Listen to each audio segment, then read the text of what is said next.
Bonjour à toutes et à tous, je suis ravi de vous retrouver. Vous êtes bien sur TV Finance pour la suite de vos programmes matinaux. On retrouve tout de suite votre émission bimensuelle dédiée aux matières premières agricoles, la lettre de l'acheteur, le live, le mini-mag sur les matières premières agricoles en partenariat avec placedelabourse.fr.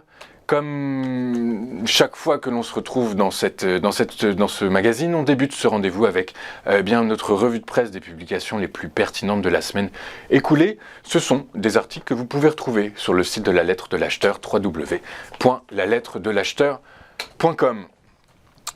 Les exportations nigérianes de cacao ont augmenté de 43,5% au cours des 8 premiers mois de l'exercice 2021, passant d'un an plus tôt à 100 779 tonnes selon les données officielles publiées ce mercredi, et ce alors que la demande se rétablissait à la suite des perturbations causées par le coronavirus. Les mesures prises par le gouvernement nigérien pour freiner la propagation du coronavirus ont nui effectivement aux exportations l'an dernier, créant un arriéré de fèves de haricots non expédiés, dont certains sont encore coincés au port de Lagos et dans les entrepôts un peu partout dans le pays. Le Covid-19 a perturbé les exportations, a déclaré un inspecteur de cacao à Reuters. Certains concessionnaires ont jusqu'à 1 an de stock dans leurs entrepôts.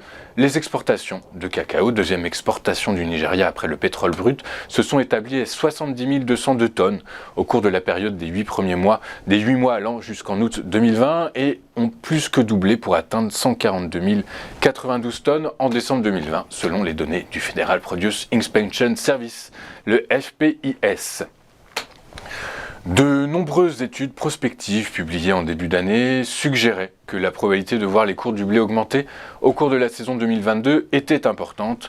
Les analystes anticipaient en effet que le conflit qui couvait entre la Russie et l'Ukraine, les précipitations aux USA, la vigueur du dollar américain et la demande des consommateurs pourraient chacun exercer une influence démesurée sur les prix du blé, mais une série de rapports publiés le 12 janvier dernier est venue soulager les opérateurs de marché.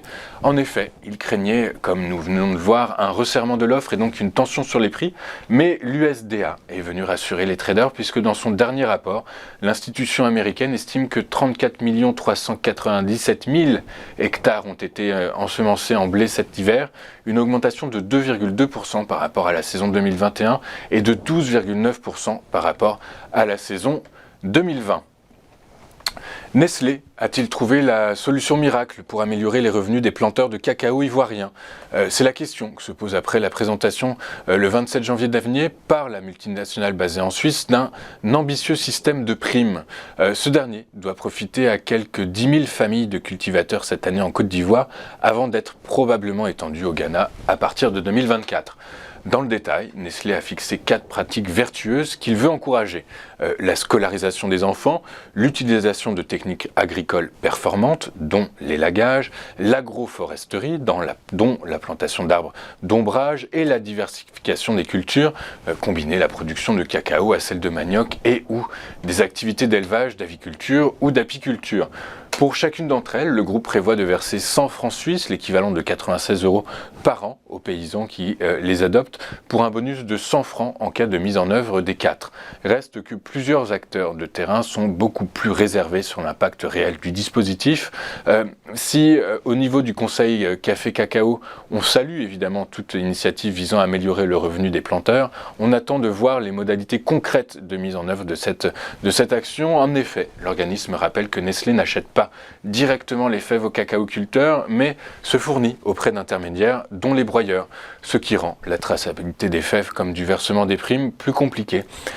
Voilà pour cette sélection des meilleurs articles publiés cette semaine sur le site de la lettre de l'acheteur. On marque une courte pause et on revient juste après avec notre interview du jour. A tout de suite sur TV Finance.